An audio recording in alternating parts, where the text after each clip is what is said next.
श्री स्वामी समर्थ.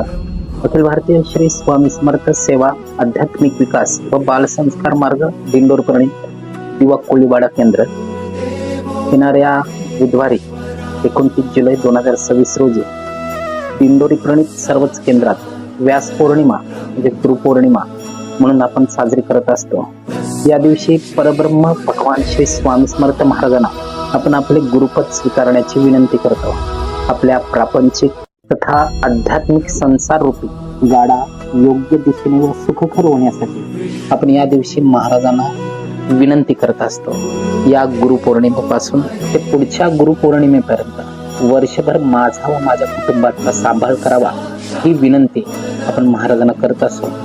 काही सेवेकरी भाविकांच्या मनात गुरु करण्याविषयी संभ्रम आहे की आम्ही अगोदरच गुरु केला आहे किंवा गुरु केल्यानंतर आपल्या प्रापंचिक संसारात बऱ्याच गोष्टींची तजवीज करावी लागते. पण असे काही नाही. आपण अनंत कोटी ब्रह्मांड नायकांना आपले गुरुपद घेण्याची विनंती करत असतो. गुरु आपले कर्म जाणतो, त्यामुळे कर्म आपले सात्विक ठेवणे हीच आपली नैतिक जबाबदारी त्या पूर्ण वर्षभर असते. जसे दत्त महाराजांनी सुद्धा आपल्या संपूर्ण अवतार कार्यात 24 गुरु केले व ती शिकवण पूर्ण प्राणीमात्रास लावून दिली. म्हणून प्रत्येक आलेल्या सेवेकरी भाविकांनी या दिवशी गुरु करावा व आपले जीवन सार्थकी लाभावे. श्री स्वामी समर्थ.